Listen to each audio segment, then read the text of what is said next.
nous devrons être utilisés par Dieu. Par compassion pour les gens qui souffrent, mais aussi par passion pour révéler Jésus. Nous devons être consumés par cette passion pour révéler Jésus. Révéler Jésus à notre génération en faisant les œuvres de Jésus. Il a dit lui-même que les œuvres qu'il a faites, nous ferons de même et nous en ferons de plus grandes.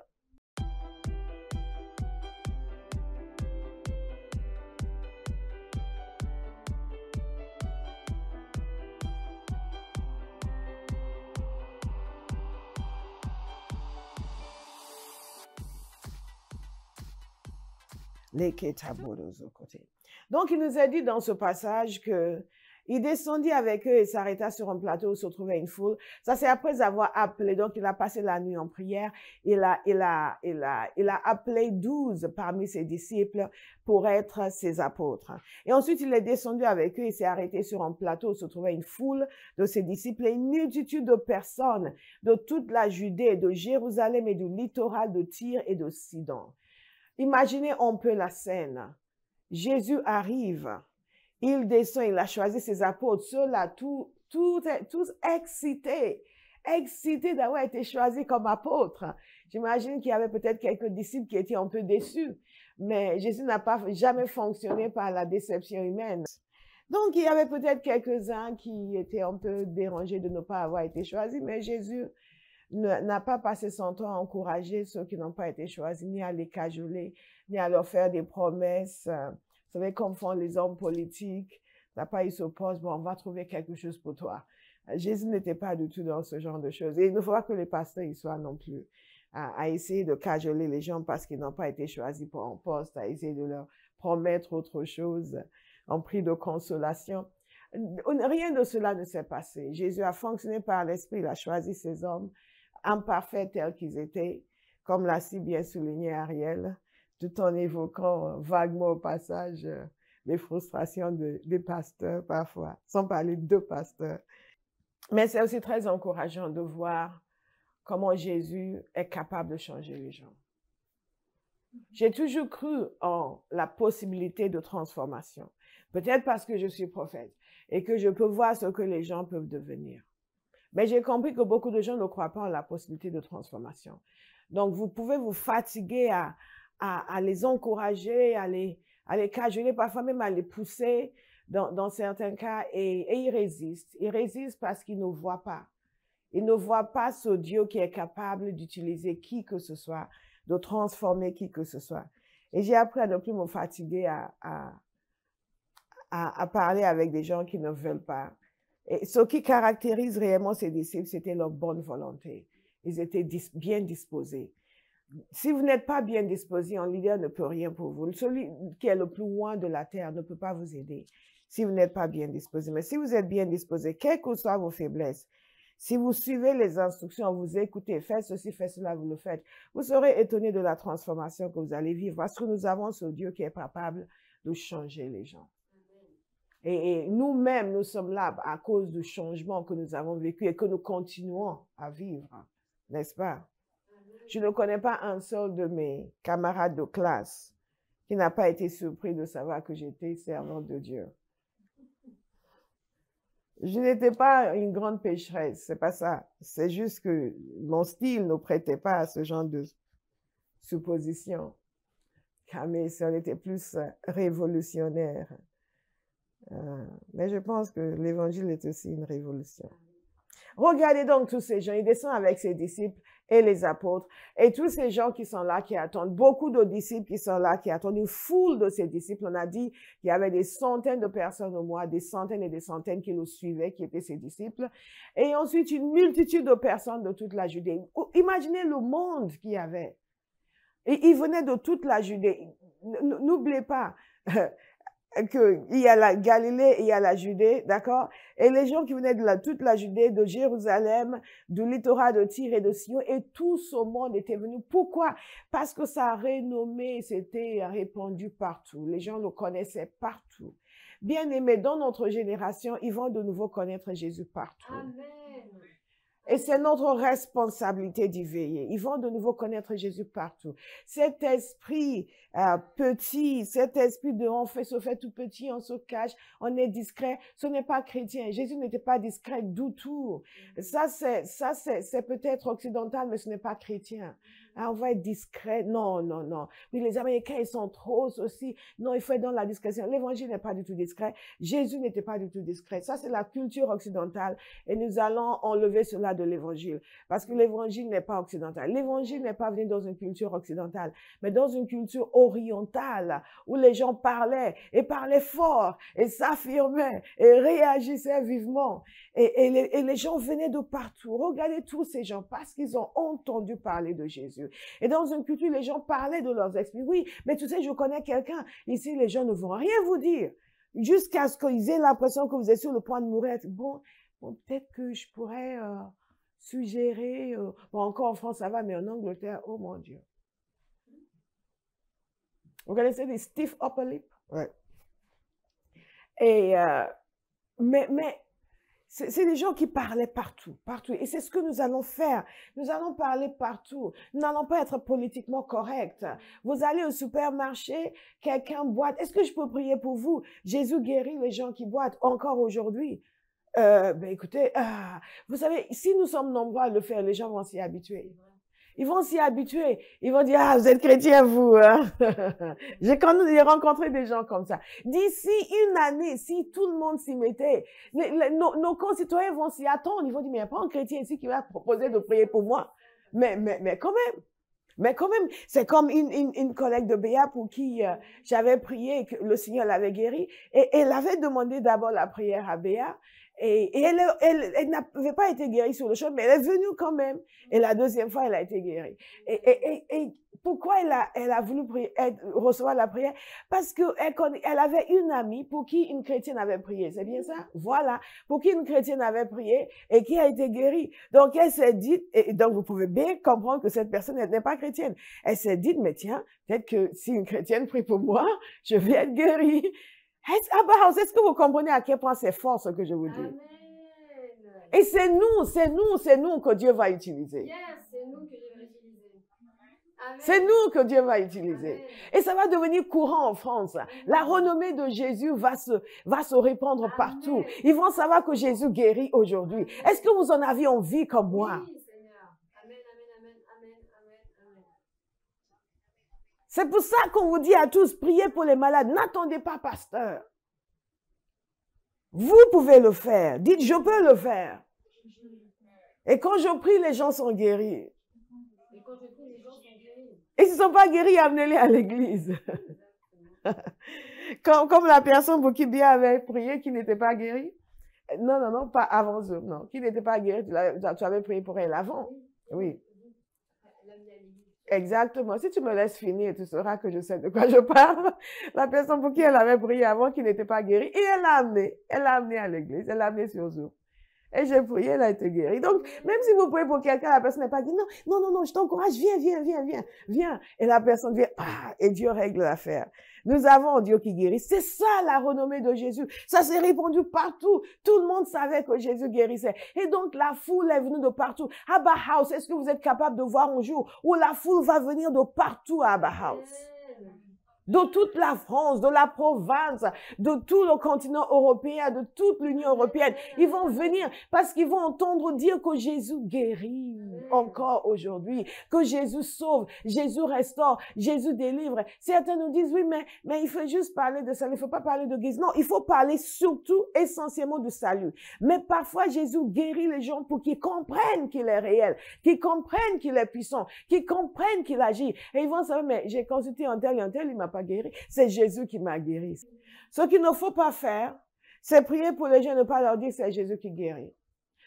Ils sont guéris et vous ne leur dites pas de donner leur vie à Jésus. Ça, non.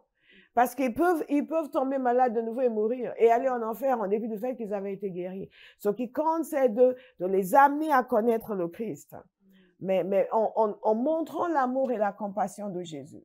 Ça permet d'ouvrir leur cœur. Ce n'est pas tous ceux qui seront guéris qui vont se convertir. Jésus lui-même a maudit Bethsaïda et c'est quoi l'autre ville? Chorazin et Bethsaïda. Il les a maudits. Il a dit, si les miracles qui avaient été faits en vous, il a dit, malheur à vous. Parce que ces villes avaient vu beaucoup de miracles, mais elles ne se sont pas tournées vers le Seigneur. Donc, il y a des gens qui vont voir beaucoup de miracles, qui ne vont pas se tourner vers le Seigneur. Mais il y a des gens qui vont se tourner vers le Seigneur.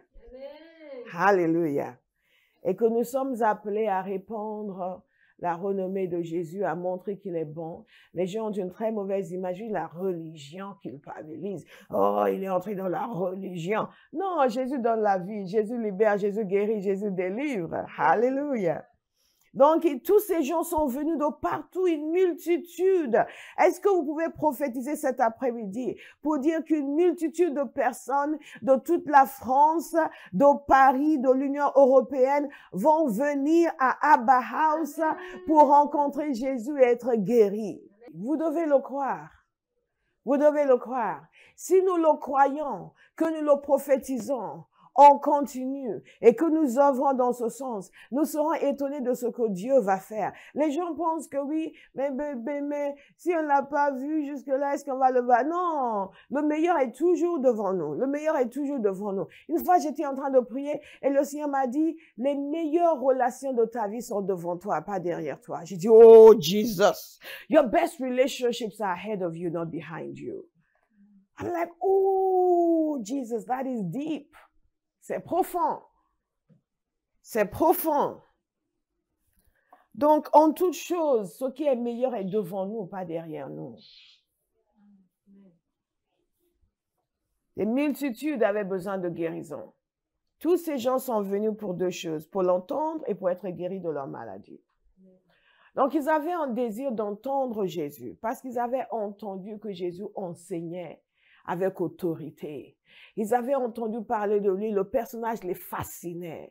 Et le personnage doit nous fasciner aujourd'hui. En réalité, en tant qu'enfant de Dieu, vous devez être captivé par Jésus.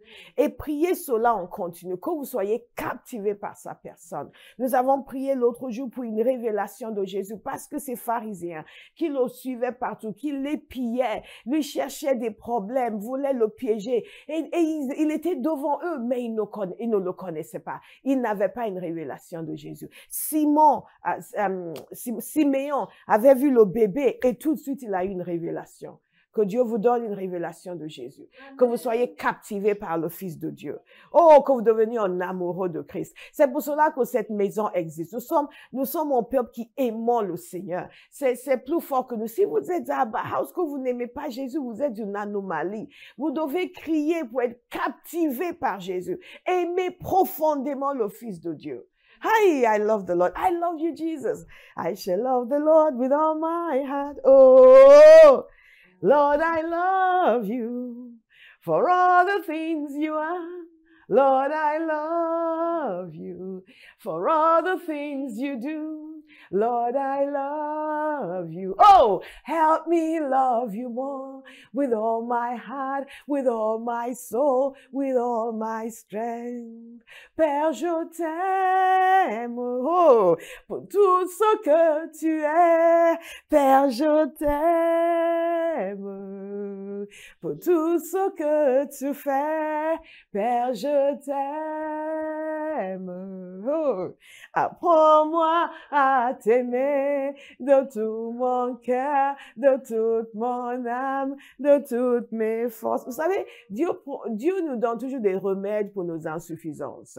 Nous pouvons même lui dire de nous apprendre à l'aimer, de nous aider à l'aimer, de nous permettre de connaître cet amour profond. Moi, je dis toujours au Seigneur, I want to love you as much as it's possible for a human being to love you on this earth. I want to know you as much as it's possible for a human being to know you on this earth. Je veux t'aimer, je veux te connaître autant qu'il est possible pour un être humain de t'aimer et de te connaître sur la terre. Toutes les possibilités d'amour pour Dieu qui existent, je veux. Donc, moi, je l'aime et je prends aussi les possibilités des autres parce que ça les intéresse pas.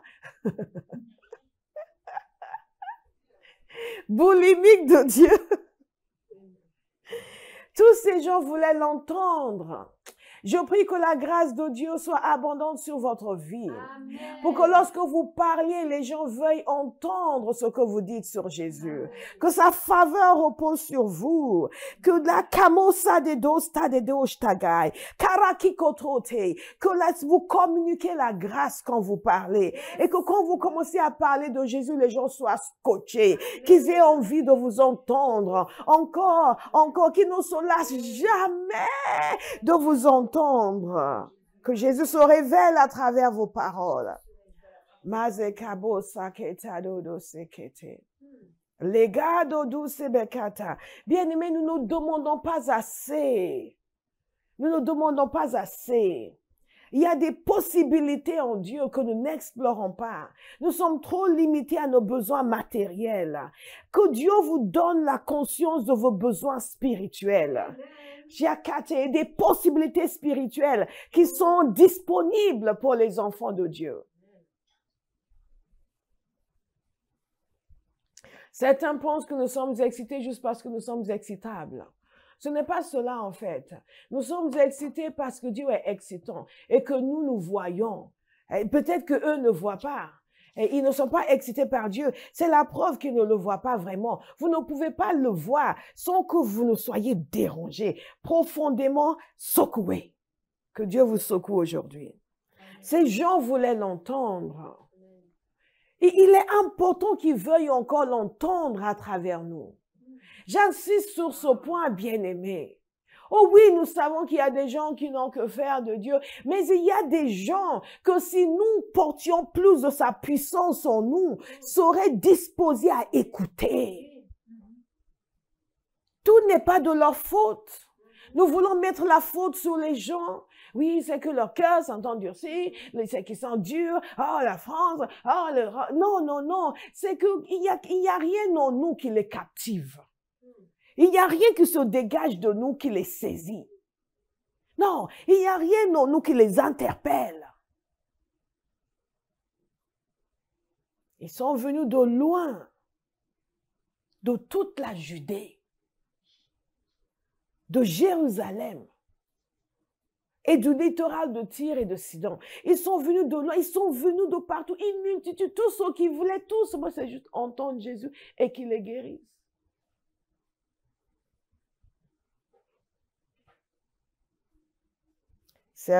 Certains disent, oui, ils venaient que pour leurs besoins, mais ils sont venus l'entendre.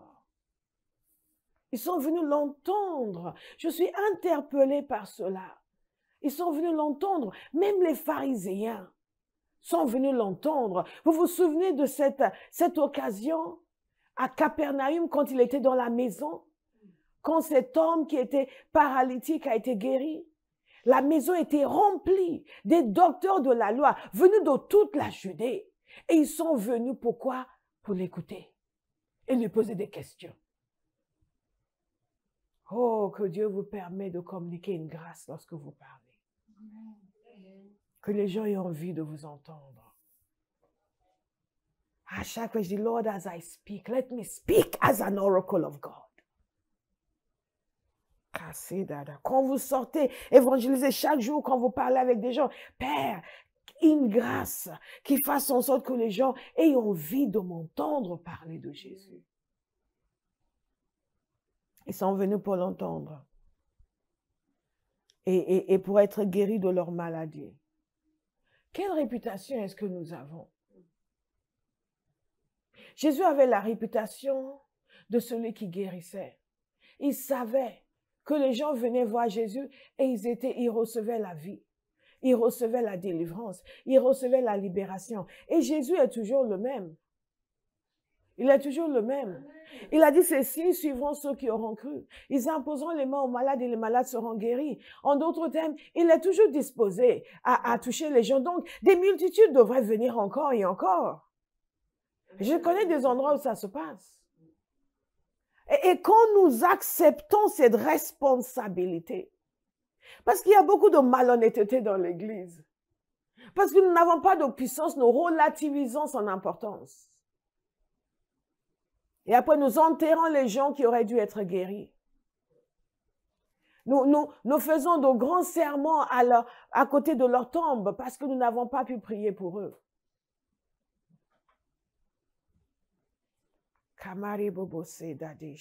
Il y a beaucoup de serviteurs qui vont pleurer devant le Seigneur parce qu'ils enseignent que Jésus ne guérit plus aujourd'hui. Et ils ont envoyé beaucoup de gens. Non, si vous avez prié, nous n'avons pas toutes les réponses à toutes les situations. Nous reconnaissons qu'il y a des fois où les gens meurent et nous ne savons pas trop ce que nous aurions pu faire de plus parce que nous avions prié. Mais il y a des gens qui ne font même aucun effort. Aucun effort. Et qui disent aux gens, oui, c'est Dieu qui t'a mis ça. Satan est venu frapper quelqu'un, vous lui dites que c'est Dieu qui lui a fait ça.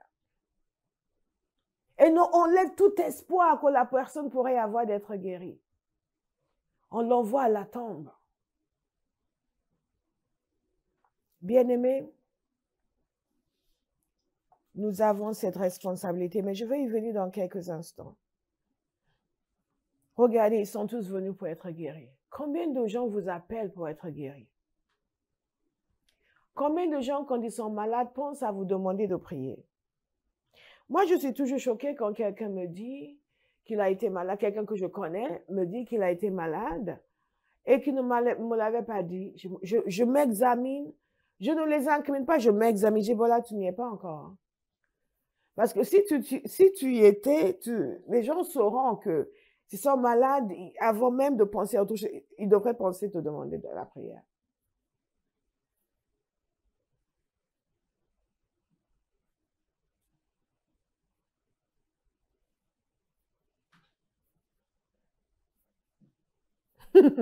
Je pense à une occasion, mais je vous le dirai un autre jour, c'est très drôle. Thank you, Holy Spirit. Ils sont venus pour être guéris. Qu'est-ce qui va faire que des gens qui sont malades vont quitter leur maison, vont quitter leur ville, vont faire des kilomètres à pied, avec tout l'inconfort que cela pouvait impliquer, parce qu'ils avaient entendu quelque chose au sujet de Jésus et ils ont cru. Bien-aimés, représentons dignement Jésus dans notre génération. Représentons dignement Jésus dans votre génération, dans notre génération.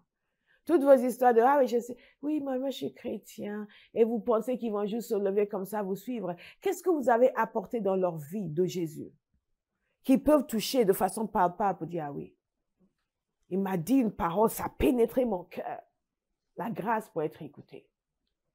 Il a prié pour moi, j'ai été guéri. La grâce pour révéler sa puissance. Et ces gens sont venus, se sont déplacés. Moi, je dis toujours que quelqu'un qui est venu à une réunion pour être guéri, c'est quelqu'un, pour moi, à la base, il a la foi. Surtout s'il n'est pas converti. S'il s'est déplacé pour venir jusque-là. S'il est venu pour ça, parfois il n'est pas venu pour ça, on lui mais tu sais, tu peux être guéri. Ah bon, je sais pas, ou je suis pas sûre. Mais quelqu'un qui se déplace exprès pour venir, pour recevoir la guérison, je parle du principe qu'il a la foi, c'est pour ça qu'il est venu. Ces gens avaient la foi, ils sont venus de loin pour être guéris de leur maladie. Et comment est-ce que Jésus répond aux gens qui viennent de loin pour lui demander la guérison? Il leur dit, bah, écoute, reviens demain, n'est-ce pas? Il leur dit, écoute, je ne sais pas, je vais consulter le Père pour savoir si c'est sa volonté de te guérir, toi.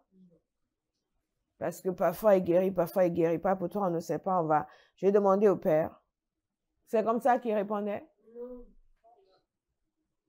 C'est peut-être pas la volonté de Dieu que tu sois guéri. C'est comme ça que Jésus leur répondait.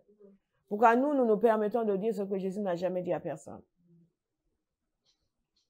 La seule fois où Jésus a parlé d'une maladie pour la gloire de Dieu, c'est pour l'homme qui était né aveugle. Et la gloire de Dieu s'est manifestée non pas dans le fait qu'il est resté aveugle, mais dans le fait que Jésus lui a ouvert les yeux. Donc si nous disons aussi que quelqu'un est malade pour la gloire de Dieu, comme certains milieux le disent, ça doit résulter donc dans sa guérison. C'est ainsi que Dieu sera glorifié. Et donc, nous avons du travail à faire. Et notre travail, ce n'est pas de culpabiliser les gens qui viennent pour la guérison. Notre travail, c'est de bâtir leur foi et de bâtir la nôtre et de grandir dans la puissance.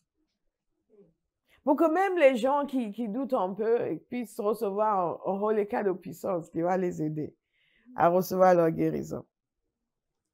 Ils étaient venus pour l'entendre et pour être guéris de leur maladie. Ceux qui étaient tourmentés par des esprits impurs étaient guéris.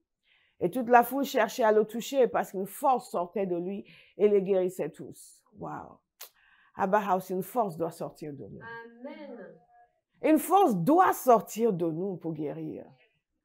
Vous imaginez quand vous êtes au travail, quelqu'un vient vous toucher et pas électricité. Une force sort de vous et son mal de ventre est guéri. Vous êtes en réunion du conseil d'administration. Le PDG a un mal de tête. Il vous touche pour dire, ah, je me sens mal. Dès qu'il vous touche, pouf, une force sort de lui et son mal de tête disparaît. Sakabo, saka. Ce sont des possibilités. Ce sont des possibilités. Vous êtes assis dans le train, vous regardez quelqu'un. Juste le fait de le regarder, la puissance de Dieu sort de vous et le touche. Et la personne se sent bien. Mais dès que je vous ai regardé, c'est comme si quelque chose est venu sur moi et toute la fatigue et l'oppression que je ressentais a disparu. Amen. Kamera baba zakata. Rabo bobo zakata, de zakata, dado zakata. Dites des possibilités en Dieu. Des possibilités en Dieu. Il y a des possibilités en Dieu, mais nous devons décider de prier pour rester dans la conscience de ces possibilités. Parce que la réunion terminée, vous reprenez le travail demain, vous allez commencer à courir encore et à droite et à gauche. D'ici mercredi, ah oui, c'était puissant, mais vous ne sentez plus l'impact. Décidez que tout ce qui a été déposé en vous, vous allez capter pour votre vie. Ça va devenir un héros à votre être. Ce n'est plus quelque chose qui vient de l'extérieur, qui vient vous caresser un petit peu avant de se dissiper. Mais vous allez capter, attraper cela et l'apprivoiser. Que ça devienne votre expérience. Une force sortait de lui et les guérissait tous. Donc les gens voulaient le toucher. Parce que dès qu'ils le touchaient, pam! La bakassa. Les gars dodo shekata. Vous dites, oui, mais c'est Jésus. Hey, hey, hey, hey. Hey, l'apôtre Paul, des tissus qui touchaient son corps, étaient envoyés aux gens et les démons partaient. Parce qu'une force est sortie de lui et entrée dans ce morceau de tissu, paf! Et les gens étaient guéris. Pierre marchait. Son ombre guérissait les gens. Son ombre. Il y a des possibilités en Dieu que nous n'avons pas explorées parce que nous avons été trop paresseux. Nous voulons que tout nous soit donné sur un plateau en or. Parce que le salut était gratuit, la puissance aussi doit être gratuite. La puissance n'est pas gratuite. On travaille pour l'obtenir. On paye un prix pour l'obtenir. On se sacrifie pour l'obtenir. On s'astreint en certains styles de vie. On ne peut pas être dans le lit d'un garçon aujourd'hui et commencer à exercer la puissance demain. Si vous le faites, vous risquez d'être en train d'exercer une puissance démoniaque. Parce qu'il aime ce genre de choses. Il va venir amener le mélange et la confusion. Vous voyez quelqu'un, sa vie n'est pas clean et vous le laissez vous imposer les mains parce qu'il y a des gens qui sont guéris. Il y a toutes sortes de puissances qui guérissent les gens.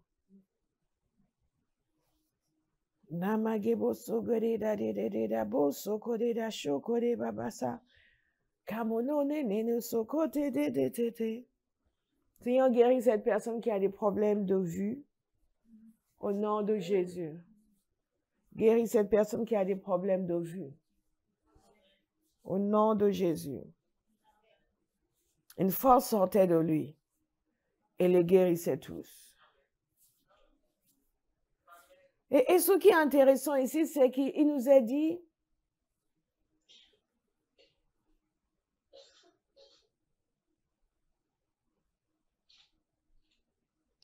que la force les guérissait tous. En d'autres termes, tous étaient guéris. Moi, je rêve du jour où tous seront guéris dans une réunion. Amen. Tous. Vous comprenez pourquoi nous n'avons pas de temps pour les combats, les guerres, des conflits, des ceci, des cela? Parce que nous avons du travail à faire. Parce que nous avons des choses que nous devons saisir. que nous devons saisir en esprit, et c'est du travail. C'est du travail dans la prière, c'est du travail dans la parole. Nous n'avons vraiment pas suffisamment de temps dans une journée pour nous bagarrer. Et pour ensuite nous repentir.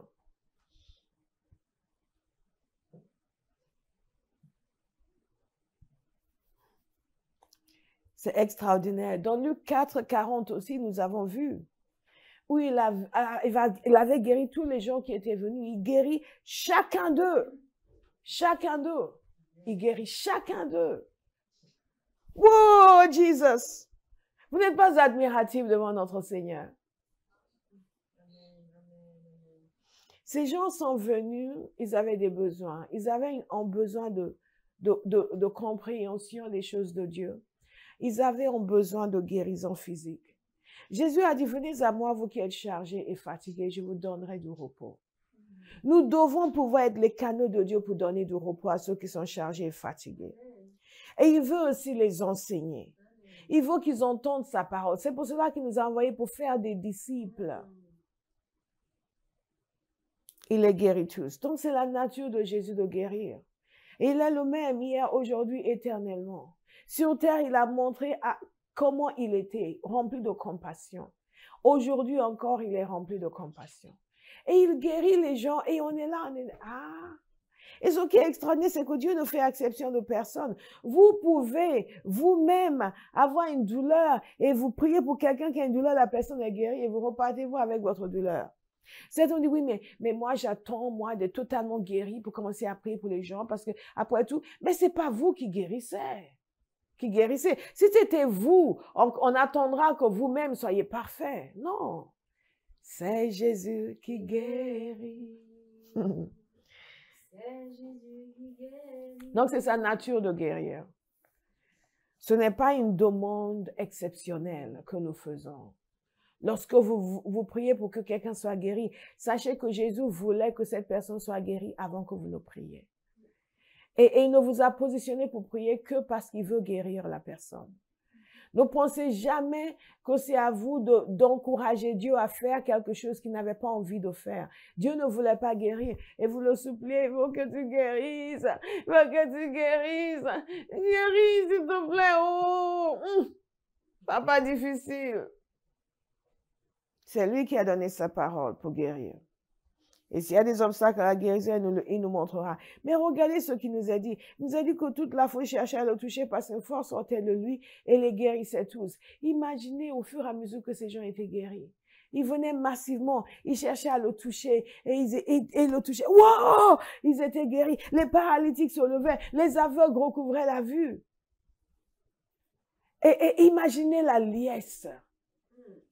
Oh, l'exaltation, l'exultation, la joie extraordinaire de tous ces gens. Même nous, lorsque nous faisions nos réunions, que nous allons reprendre par la grâce de Dieu maintenant que nous avons vaincu Omicron, lorsque nous faisions les réunions en salle, les réunions en compagnie Théophile, nous invitions des gens de partout, à chaque fois que nous rentrions à la maison, et on était contents, on était heureux, on était bien, on avait l'impression d'être partis au ciel et d'être juste revenus pour un petit temps ici.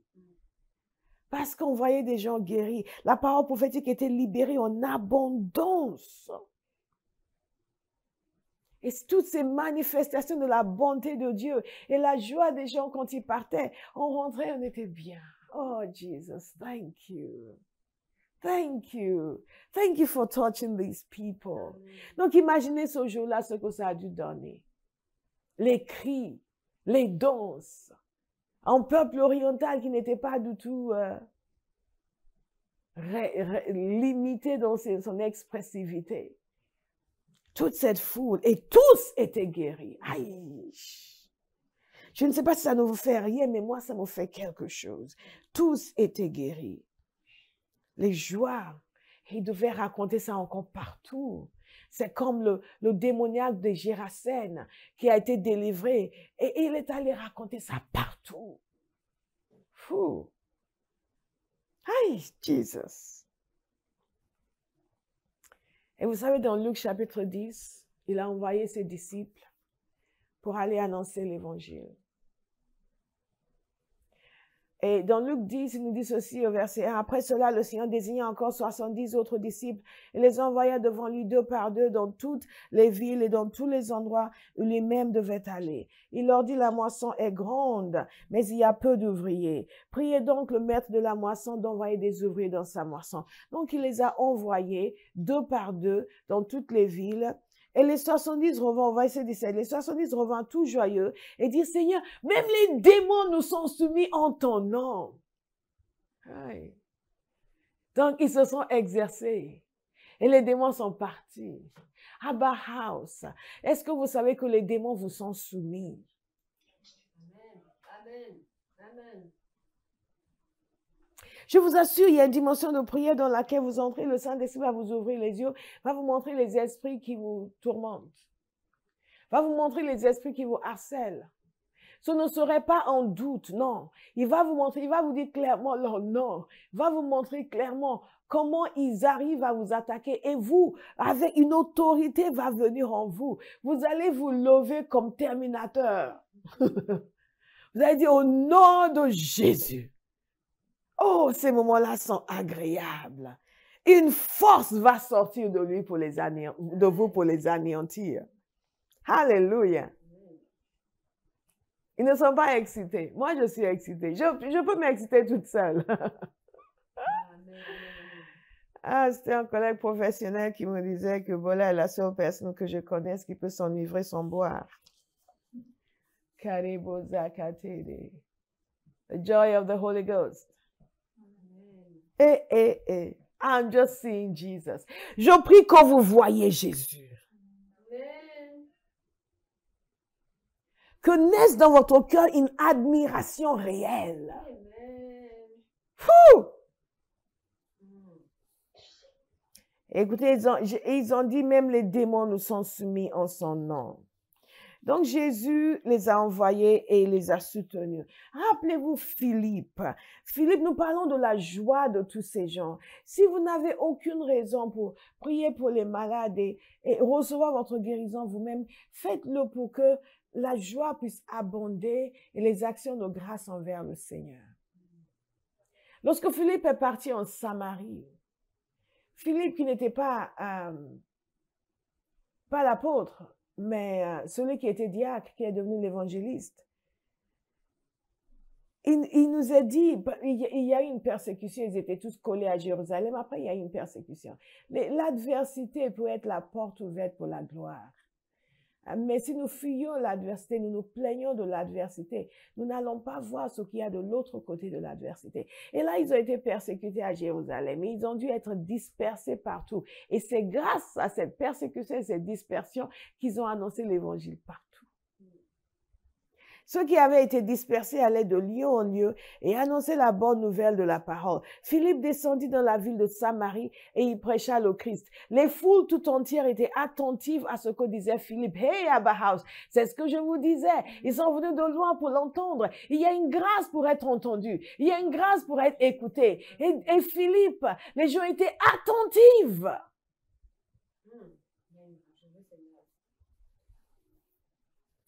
Et cette grâce est accompagnée de manifestations de puissance. Parce qu'ils disent, lorsqu'ils apprirent et virent les signes miraculeux qu'il accomplissait. Donc, ne faites pas que prier pour les malades, ils sont guéris et vous en allez. Non, commencez à annoncer l'évangile comme Philippe. Ils vont être attentifs, la grâce va reposer sur vous et ils vont vous écouter. En effet, des esprits impurs sortaient de beaucoup de démoniaques en poussant des grands cris et beaucoup de paralysés et de boiteux étaient guéris. Amen. Miracle de mobilité. Amen. Il y eut une grande joie dans cette ville. Abba House, soyons des apporteurs de joie. Arrêtons d'être si obsédés par nos difficultés, nos défis, nos problèmes, notre dos, nos reins, notre poing, notre genou et nos pieds. Oui, le pied me chatouille. Et ça devient une affaire d'État. Les chrétiens, ah oui, mais je comprends pas, ça fait une semaine que ce pied me chatouille, mais Seigneur! Et vous les regardez, le Dieu de la création, le Dieu du ciel qui est descendu dans sa Laissons de côté les attributs de sa divinité, c'est fais-moi qu'en esclave et apporter ta punition. C'est de lui que tu te plains parce que ton pied te chatouille. Hein? Ton pied te démange. Tu te permets de te plaindre de lui. Celui-là même, il s'appelle Jésus, le Fils de Dieu. Celui qui était sans péché, qui a été fait péché pour toi, afin que toi, malheureux comme tu es, deviennes justice de Dieu en Christ Jésus. Tu te plains parce que ton pied démange et que Seigneur, pourquoi mon pied démange? Mais quand on parle, les gens m'ont insulté, je suis allée prêcher l'évangile, Seigneur! Nous descendons de personnes qui avaient été battues, mises en prison, et qui sont sortis de là en glorifiant le Seigneur, en le remerciant pour le privilège de souffrir pour lui. Vous comprenez pourquoi beaucoup de gens vivent des vies médiocres? Ils n'ont pas saisi quel est leur appel et ils se comportent comme des enfants, même pas gâtés, mais pourris. Vous savez, ceux-là qu'on envoie en correction. Oui, c'est comme ça que beaucoup de chrétiens se comportent. Les gens qui n'ont aucun entendement, aucune compréhension de rien. Vous leur parlez, vous avez l'impression qu'ils pigeonnent. Vous savez, il y a des enfants comme ça, vous dites, hey, vous expliquez à l'enfant, vous expliquez à l'enfant. Il y a un jeune homme qui doit être devenu un grand monsieur maintenant, mais il y a peut-être, je ne sais pas, une vingtaine d'années, et c'était un enfant troublion. Partout où on l'emmenait, les gens voulaient tout de suite que lui et sa mère rentrent chez eux. Parce qu'on a beau lui expliquer, non, il ne faut pas faire ça, c'est exactement ça qu'il va commencer à faire. Abraham, est-ce que nous allons cesser de nous comporter comme des enfants pourris? Nous allons nous comporter comme des enfants sérieux, fiables, utiles à Dieu, sérieux et responsables. Des gens qui sont autrement responsables dans la vie, quand il s'agit de leur vie chrétienne, deviennent comme des enfants gâtés, qui ne veulent assumer aucune responsabilité, aucune difficulté. Tout doit être facile et simple. Après tout, c'est Dieu. C'est faux. C'est Dieu qui a créé le monde. C'est Dieu qui a créé la terre. C'est Dieu qui a créé l'expérience humaine. Tout n'est pas facile et simple. Mais tout est faisable. Et la puissance et la capacité sont à notre disposition. Et quand vous payez le prix pour fonctionner dans la puissance, après les choses sont simples. Mais sans payer le prix pour marcher dans la puissance, tout est compliqué. Tout est difficile, tout est infaisable, tout ressemble à une montagne. Mais quand vous payez le prix, il faut vivre cette vie de prière et vous côtoyez le Père constamment dans la prière. Vous êtes soumis au Saint-Esprit, vous mettez de l'ordre dans vos vies, vous êtes réglo dans votre manière de faire, de parler, d'agir, de fonctionner. Vous devenez quelqu'un de fiable, quelqu'un dont Dieu est fier, comme il était fier de Job. Quelqu'un dont Dieu est fier. Et vous devenez ce genre de personne. Bien aimé, les choses vont vous paraître tellement simples, alors que d'autres pensent que oui, mais c'est difficile. Mais regardez ce qu'on nous demande. Beaucoup de gens dans l'église sont rebelles parce qu'ils n'ont pas futé, en fait. Ils ne connaissent pas les voies de Dieu, donc ils sont rebelles. Vous leur dites quelque chose, oui, mais quand même, mais comment on peut demander aux gens? On peut, hein, on peut demander aux gens qui sont futés. Ils comprennent que ça n'a rien de compliqué. C'est un peu comme lorsqu'on dit, le problème c'est qu'à l'église, nous sommes tous au même niveau, donc les gens ne comprennent pas que parfois ils doivent juste se calmer, se taire et écouter et obéir simplement parce qu'ils ne savent pas assez. Ils ne savent pas assez pour avoir une opinion. C'est un peu comme si nous sommes tous en cours, il y a un enfant qui n'a pas beaucoup étudié, il vient à la fin de l'année et il s'offusque des leçons qu'on leur donne ou des devoirs qu'on leur donne. Toi qui es professeur, ça peut arriver, n'est-ce pas? Que certains enfants qui ne bossent pas, qui ne sont pas sérieux, ils n'ont pas appris leur leçon, ils n'ont pas appris l'anglais. Après, ils regardent l'examen et disent, mais quand même, c'est trop difficile.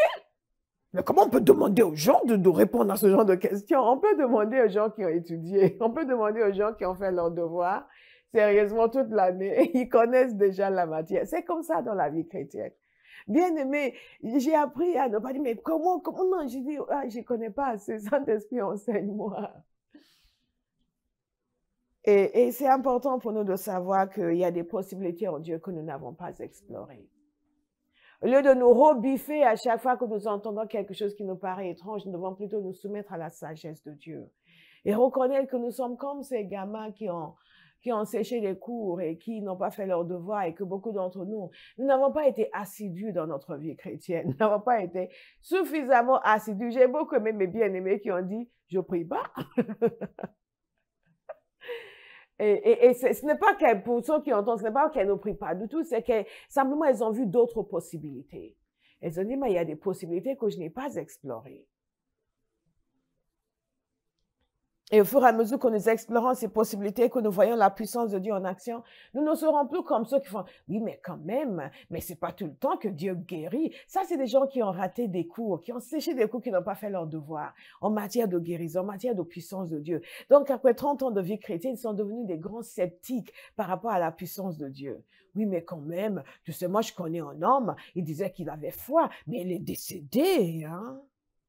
Mais nous allons tous décéder un jour. Il vaut mieux décéder dans la foi que de décéder dans la crédulité. Bien-aimés, je veux que vous compreniez qu'il y a beaucoup de chrétiens qui n'ont pas fait leur devoir, qui ont séché systématiquement les cours.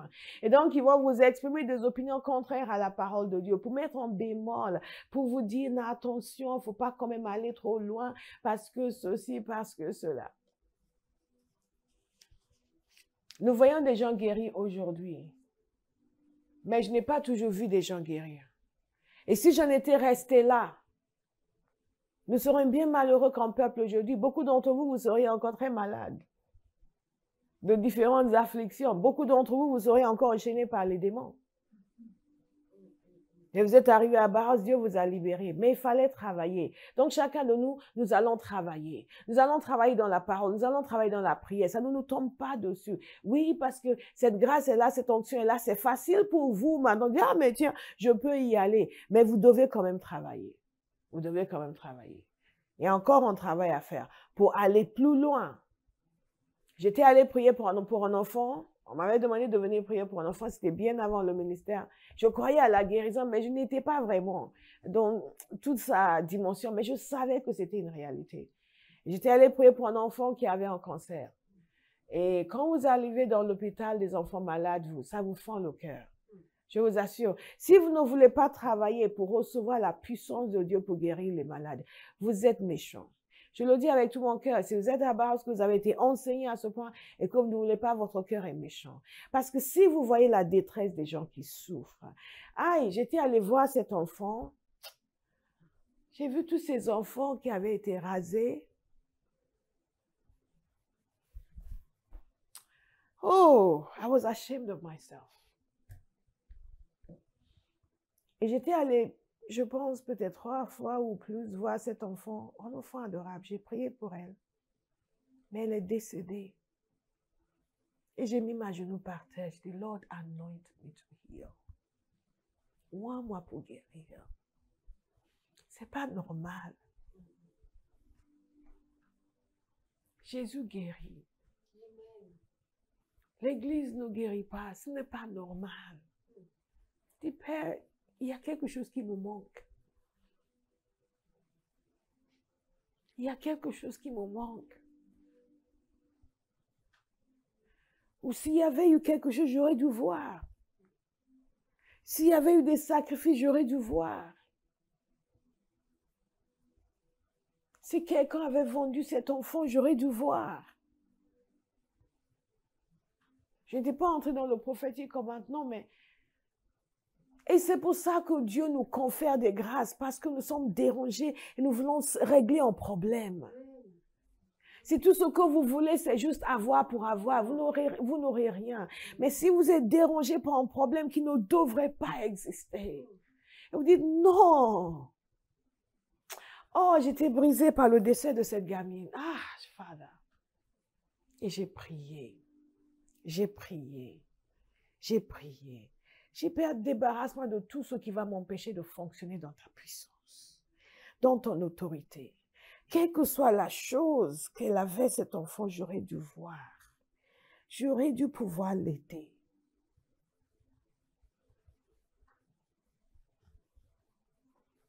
Bien-aimé, même quand vous priez pour une personne qui n'est pas guérie tout de suite, votre prière n'est pas inutile. Continuez.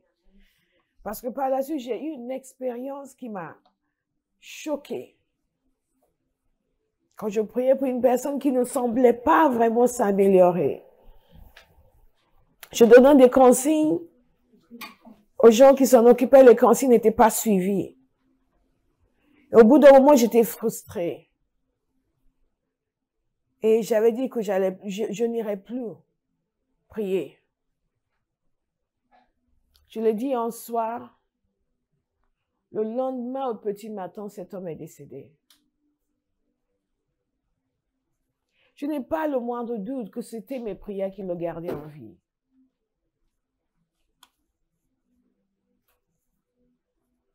Et quand j'ai dit que je n'irais plus parce qu'il n'y avait pas la coopération nécessaire pour qu'on puisse vraiment arriver là où Dieu voulait nous amener, c'était fini. Bien-aimés, nous pouvons être utilisés par Dieu. Nous devrons être utilisés par Dieu. Par compassion pour les gens qui souffrent, mais aussi par passion pour révéler Jésus. Nous devons être consumés par cette passion pour révéler Jésus. Révéler Jésus à notre génération en faisant les œuvres de Jésus. Il a dit lui-même que les œuvres qu'il a faites, nous ferons de même et nous en ferons de plus grandes. Parce qu'il s'en allait auprès du Père. Il est auprès du Père maintenant et il agit à travers nous. Il est revêtu de nouveau de toute sa gloire et sa puissance. Il nous a donné son Saint-Esprit. Le même esprit qui agissait en lui et par lequel il faisait des prodiges et des miracles. Il nous l'a donné. Le Saint-Esprit est disposé à révéler Jésus dans notre génération. Et Jésus est disposé à guérir quelqu'un cet après-midi.